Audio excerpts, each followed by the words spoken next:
Halo guys, apa kabar kalian? Semoga kalian selalu sehat dan selalu dalam lindungan Tuhan. Review film kali ini berjudul Knockout 2020. Film asal Cina ini menampilkan aktor Han Geng yang berperan sebagai Zoe Si dan Chai Suiling sebagai Bitli. Film ini bercerita tentang Zoe Si, seorang petinju yang tak terkalahkan.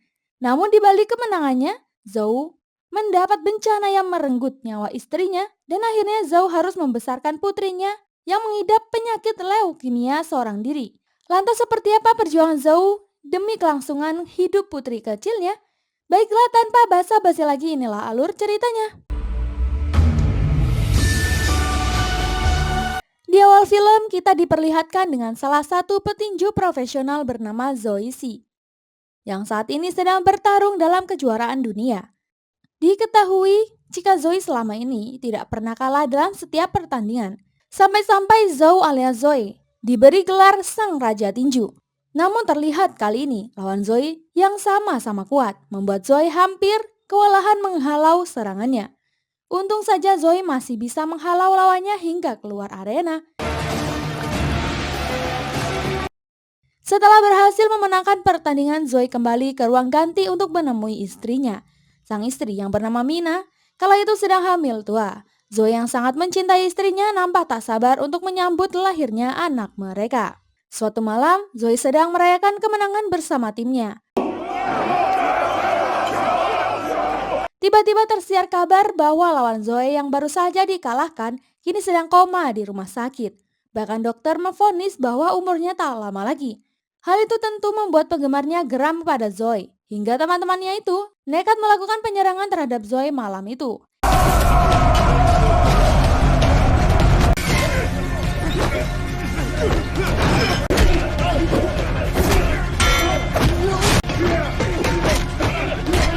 Di tengah keributan, Zoe terpojok karena tak ingin melawan. Namun setelah melihat beberapa kawannya menjadi korban, Zoe berusaha bangkit melawan balik, hingga melumpuhkan semua musuhnya. Terlihat Zoe yang terbakar amarah sama sekali tak peduli dengan kehadiran polisi di tengah mereka. Alhasil Zoe diseret ke kantor polisi dan dijadikan tersangka kasus penganiayaan. Karena insiden itu, Zoe harus menerima hukuman penjara selama 6 tahun. Singkat cerita, 6 tahun telah berlalu dan hari ini Zoe kini dinyatakan bebas. Di sana Zoe disambut oleh manajernya, sebut saja Feng. Terlihat Zoe begitu bahagia karena sebentar lagi ia akan bertemu dengan istri dan anaknya yang selama ini belum pernah ia temui.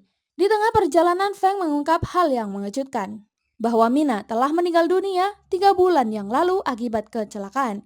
Zoe sontak tak percaya, ia meminta Feng agar segera membawanya kembali ke rumah.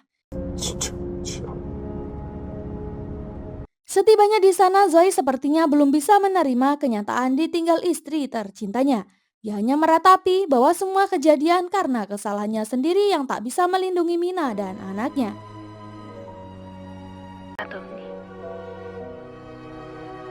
Tak lama kemudian, Feng membawa Zoe ke sebuah sekolah tempat putrinya berada. Putrinya bernama Bitli. Pada awalnya, Bitli nampak ketakutan dengan orang baru yang dilihatnya. Bitli yang masih kecil itu bertanya-tanya tentang sosok pria di hadapannya ini pada Feng. Feng lantas menjawab bahwa ia adalah ayah kandungmu, dengan alasan jika Zoe selama ini sedang sibuk latihan tinju di luar negeri, sehingga ia baru sempat menemuinya. Tentunya Bitli pun menerima Zoe dan mereka kembali ke rumah.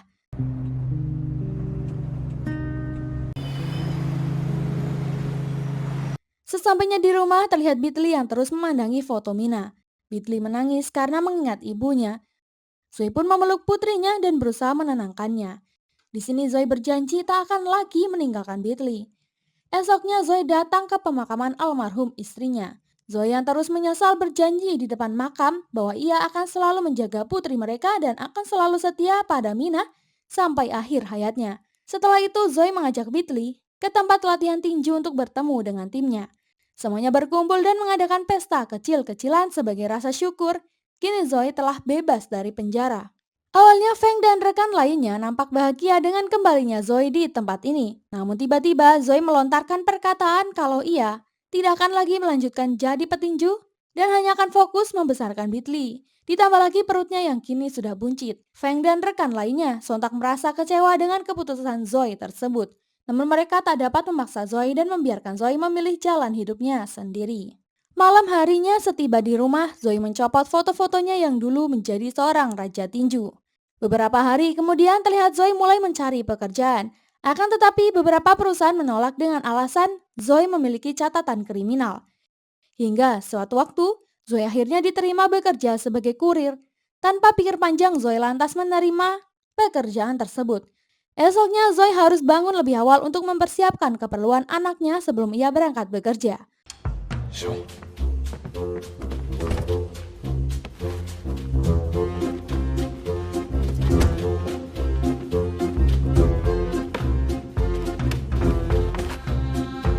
Setelah sarapan, Zoe pun mengantar Bitli ke sekolah. Setelah itu barulah Zoe ke tempat kerjanya. Singkatnya, ketika Zoe mengantar paket, saat masuk di hotel, Zoe diusir oleh pegawai di sana. Zoe pun menelpon customernya agar mengambil paket di lantai 1. Ternyata pegawai hotel itu adalah mantan penggemarnya dahulu. Pria tersebut lantas merendahkan Zoe yang memaksa Zoe menunjukkan skill dewanya sembari merekamnya. Zoe menolak. Pegawai lantas memaki-maki Zoe. Tak lama seorang pria datang. Siapa sangka pria itu adalah sahabat Zoe selama di penjara, sekaligus pemilik hotel ini. Mengetahui itu, pegawai ini pun langsung minta maaf pada Zoe. Ketika Zoe teringat masa-masa di penjara, kala itu Zoe mimisan. Yung Sang yang melihatnya pun memberi sapu tangan pada Zoe.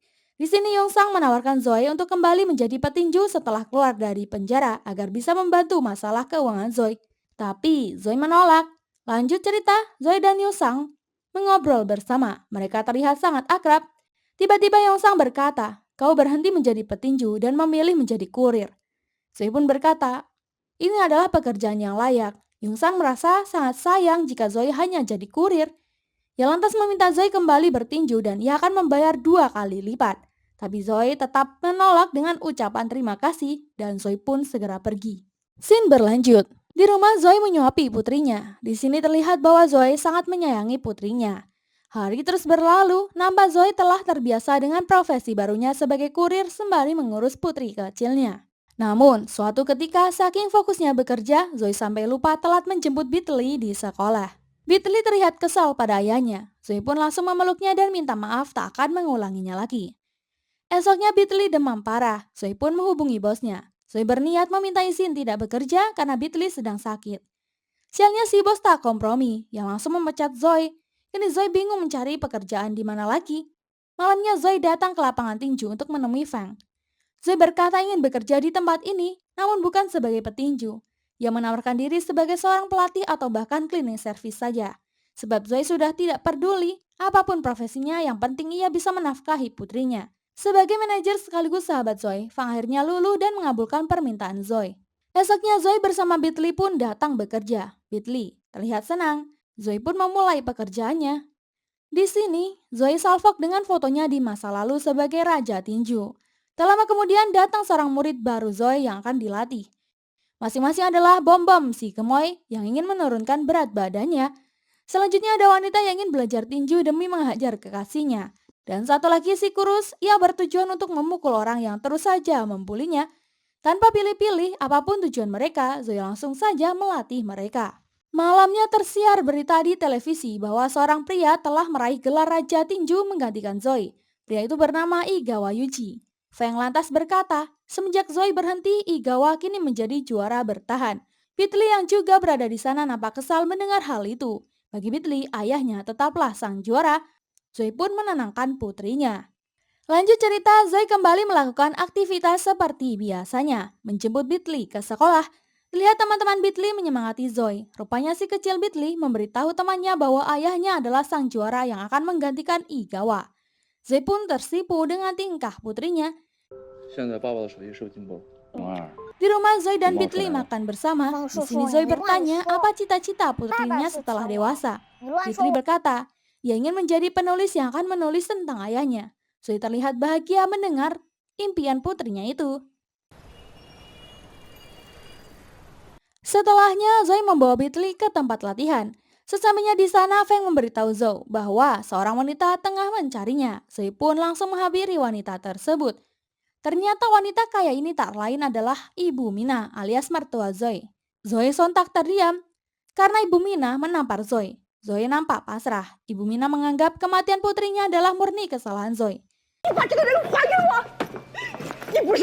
Tak segan-segan dia menampar Zoe dengan vas bunga hingga Zoe terluka. Beatley pun datang melindungi ayahnya. Beatley yang menangis sontak berteriak agar neneknya berhenti memukuli ayahnya. Seketika Ibu Mina pun luluh karena terungkap bahwa ternyata Mina telah mempunyai seorang anak dan itu adalah Beatley. Tak ingin melihat Beatley bernasib sama seperti anaknya, si ibu langsung meminta hak asuh Beatley. Zoe berkata, dia tak akan menyerahkan putri semata wayangnya. Mertua lantas berkata, Beatley adalah cucuku dan dia tak pantas hidup rendahan denganmu di tempat seperti ini. Beatley membela ayahnya dan tak sudi disentuh oleh neneknya. Mertua mengancam akan membawa hal ini ke pengadilan dan ia pun segera pergi. Siapa sangka, esok harinya Zoe malah berubah pikiran dan lantas membawa Beatley ke rumah ibu mertua agar ia bisa bersenang-senang dengan cucunya. Walau Zoe sendiri begitu berat melepas Beatley, namun dia berjanji akan menjemput Beatley 2 hari kemudian. Di rumah mewah itu, Beatley disambut dengan tumpukan mainan dengan harga yang fantastis. Namun Beatley nampak tak senang karena ia hanya ingin berada di dekat sang ayahnya saja. Vianwu berusaha mengambil hati cucunya hingga Beatley pun luluh dan membaca buku dongeng dari neneknya itu. Cinderella, Di sisi lain terlihat Zoe bertemu dengan seorang pengacara. Di sini pengacara berkata bahwa Nyonya Xianwu telah mengajukan sidang untuk hak asuh Beatley dan kau akan kalah dari segi materi. Feng yang berada di sana juga berkata, kau bahkan telah membawa Beatley kepada neneknya. Hal itu membuat Zoe merasa tak berdaya. Namun Zoe tak akan menyerah hanya karena ia kalah secara finansial. Sementara itu, di tempat lain, Beatley sedang liburan bersama nenek menggunakan kapal bot pribadinya. Nenek lampir ini berusaha menarik perhatian agar Beatley betah berada di dekatnya. Beatley pun mulai dekat dengan neneknya. Ditambah sang nenek berjanji akan menyekolahkan Beatley di sekolah terbaik. Vianwu lalu menunjukkan foto keluarganya pada Beatley. Beatley pun bertanya tentang awal ayah dan ibunya bertemu. Nenek berkata, kala itu ayahmu berlatih di Hong Kong dan di sanalah ia bertemu ibumu. Saat itu nenek memang tak setuju karena petinju adalah pekerjaan yang tak berguna. Di mana kala itu Mina memilih angkat kaki dari rumah demi Zhou. Dan Vianwu memutuskan hubungannya dengan Mina sebagai ibu dan anak. Malamnya Vianwu mendatangkan pesulap di kapal botnya. Beatley terlihat senang dan menikmati pertunjukan sulap di sana. Singkat cerita, 2 hari telah berlalu. Terlihat Zoe bersiap-siap menjemput kembali Beatley. Namun asisten di sana berkata bahwa Beatley sudah tidur dan ibu mertuanya meminta Zoe agar tak mengkhawatirkan Beatley. Setelah itu Zoe pun kembali ke tempat latihan. Zoe nampak cemas jika benar-benar putrinya lebih memilih tinggal bersama mertuanya. Di sini Zoe melampiaskan kekesalannya dengan berlatih tinju. Esok harinya Beatley kembali di rumah. Dia diantar ajudan dan ibu mertua. Zoe begitu bahagia. Itu dilakukan ibu mertua karena diketahui bahwa Beatley terus menangis meminta kembali ke rumah ayahnya. Tak hanya itu, seluruh barang-barang mewah untuk Beatley telah memenuhi isi rumah Zoe. Kemudian Beatley menceritakan semua kejadian yang dialaminya selama berada di rumah neneknya. Sampai-sampai Zoe merasa minder dengan kehidupan yang miskin ini. Dan saat memandikan Beatley, Zoe sontak memarahi Beatley karena Beatley tak harus terus bermain.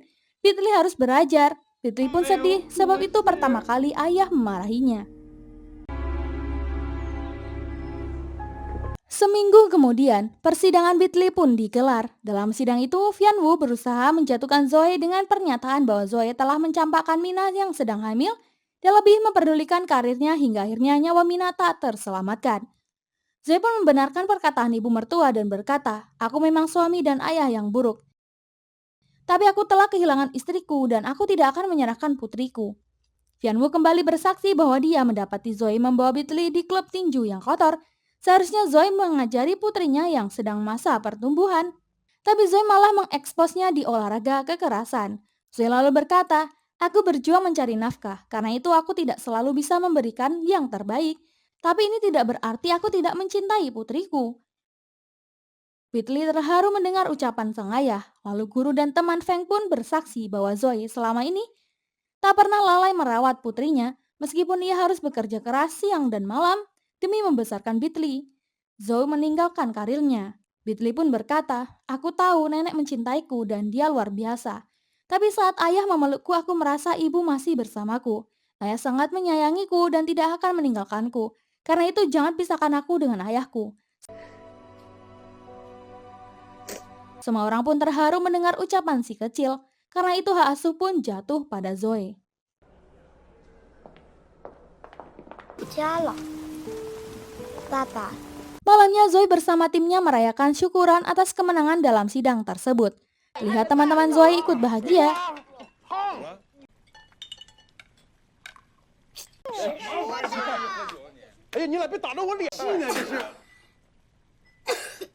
Tak lama kemudian Whitley tiba-tiba batuk berdarah. Semua orang menjadi panik dengan kondisinya.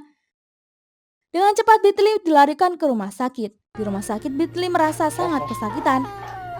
Zoe semakin tak berdaya melihat kondisi putrinya, di mana dokter berkata Whitley ternyata mengidap penyakit leukemia dan hanya 10% kemungkinan Whitley bisa bertahan hidup. Belum lagi biaya pengobatan yang butuh biaya besar. Mendengar itu Zoe menangis. Tapi ia tak menyerah dan semakin giat bekerja demi putrinya. Kini ia beralih profesi sebagai pekerja bangunan. 6 bulan kemudian, kondisi Whitley nampak mengenaskan, tanpa sehelai rambut pun di kepalanya. Zoe tak kuat melihat kondisi putri kecilnya. Setelah melakukan pengobatan, Zoe pun menghampiri putrinya. Whitley berkata bahwa perawatan itu sangat menyakitkan. Zoe pun berusaha menenangkan Whitley dan memberinya motivasi untuk terus bertahan. Whitley pun terlelap mendengar ucapan semangat dari ayahnya. Waktu terus berputar, dan Zoe sangat bekerja keras demi membiayai pengobatan Whitley. Beberapa bulan kemudian dokter memberi Zoe tagihan biaya perawatan Whitley. Dokter berkata, bulan ini Zoe tidak bisa melunasi biayanya, maka pengobatan Whitley terpaksa dihentikan. Zoe sontak emosi, tapi apa boleh buat, dia memang tak mampu membiayai Whitley.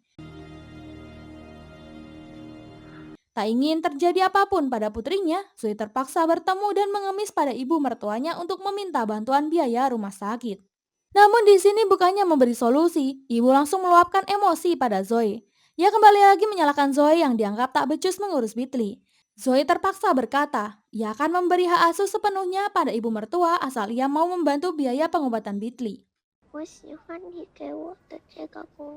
Setelah itu terlihat Zoe memakaikan kalung milik Mina kepada putrinya itu.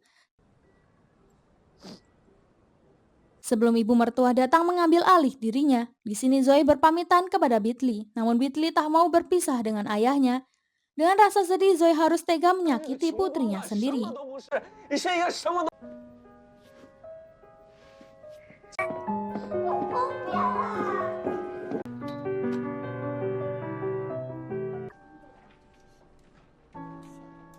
Singkat cerita, kini Whitley dipindahkan ke rumah sakit terbaik untuk melanjutkan pengobatan. Di sini Whitley terus saja mencari ayahnya karena ia sangat merindukan ayahnya. Beruntung ibu mertua menyetujui permintaan cucunya itu. Ibu mertua pun akhirnya menghubungi Zoe. Di sini Whitley berkata, sebentar lagi ia akan menang melawan penyakitnya. Kemudian Whitley menagih janjinya yang pernah berkata akan kembali meraih gelar Raja Tinju. Mendengar hal itu, Zoe hanya bisa menangis. Mengingat semua itu mustahil untuk ia lakukan. Namun tekadnya yang begitu besar, Zoe mendatangi Feng dan berkata, ia ingin kembali bermain tinju. Lihat Feng begitu senang, Feng yakin Zoe masih bisa merebut kembali gelarnya. Esoknya Zoe berlatih sekeras mungkin untuk mengembalikan staminanya. Meski Zoe harus berlatih kembali dari dasar melawan pemain pemula, sebelum kembali bertemu di atas ring dengan juara tinju Yuji. Pertandingan pertama Zoe akhirnya berlangsung dan disiarkan di televisi. Lihat Zoe antusias karena itu bukanlah tandingan berat baginya, sehingga ia seketika berhasil menumbangkan lawangnya. Semua media sibuk meliput, mengingat jika Zoe sempat dikatakan pensiun, tapi tiba-tiba muncul di permukaan tanpa penjelasan kepada seluruh penggemarnya dulu. Di sini Zoe baru angkat bicara bahwa semuanya ia lakukan demi sang putri tercintanya, yakni Beatley. Di balik layar, Beatley begitu bahagia melihat aksi sang ayah di atas arena. Beberapa hari kemudian Zoe kembali bertanding. Meski saat itu Zoe harus terkena serangan lawan hingga beberapa kali.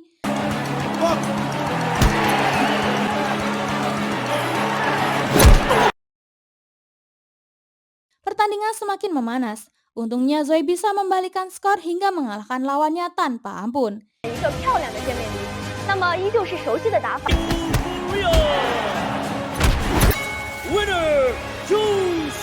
Hingga pada akhirnya, ia lanjut menantang Yuji untuk merebut kembali gelar raja tinjunya.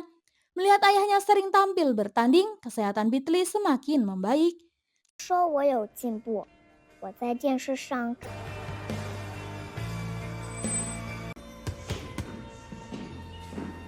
Singkat cerita, Yuji menerima tantangan dari Zoe. Dan dengan angkuh Yuji berkata, Zoe akan tumbang dengan 3 kali pukulan saja. Setiap hari Zoe berlatih dengan keras demi bisa mengalahkan Yuji.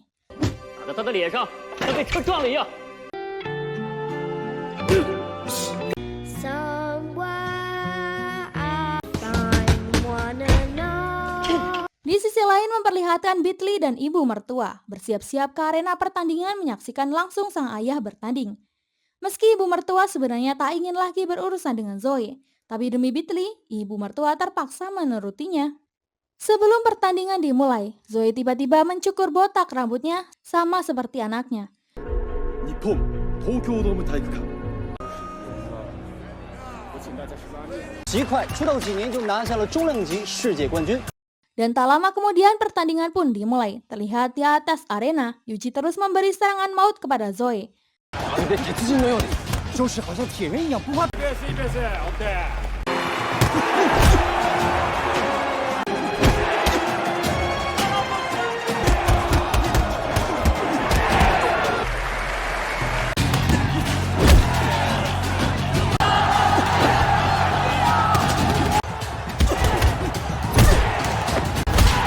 Namun dia masih terus bertahan. Masuk ke ronde keempat, Zoe terkapar karena kehabisan tenaga. Semua penonton menganggap Zoe sudah KO. Namun berbeda dengan Beatley yang terus yakin ayahnya pasti bisa bangkit membuat serangan balik untuk Yuji. Beatley berteriak sendiri, menyemangati sang ayah, hingga akhirnya Zoe mendengar teriakan Beatley itu, dan seketika bangkit. Pertandingan semakin memanas. Lihat Zoe sudah babak belur, namun ia masih saja bertahan demi Beatley. It's okay. Here, drink some water.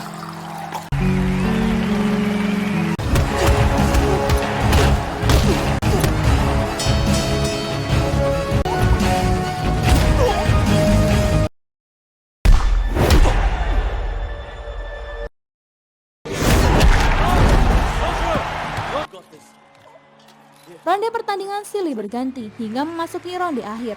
Di sini Zoe memberikan pukulan terbaiknya hingga membuat Yuji KO. Hasilnya, Zoe berhasil memenangkan pertandingan. Kini Zoe telah mengembalikan gelar Raja Tinju itu pada dirinya.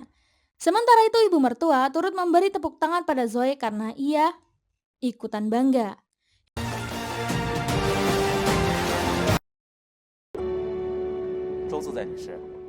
Hingga 10 tahun kemudian, Beatley telah tumbuh menjadi gadis berparas cantik. Dalam sebuah wawancara, Beatley adalah satu-satunya orang yang bisa sembuh dari penyakit mematikan seperti leukemia itu. Beatley mengaku bahwa kesembuhannya itu berkat sang ayah yang tak kenal lelah berjuang menyelamatkan hidupnya. Beatley mengungkap rasa bangganya itu pada Zoe. Walau kini sang ayah telah meninggal dunia, dan film ini pun berakhir. Terima kasih buat kalian yang sudah support channel ini. Jangan lupa tinggalkan like dan saran kalian di kolom komentar. Sampai jumpa di alur cerita berikutnya. Terima kasih.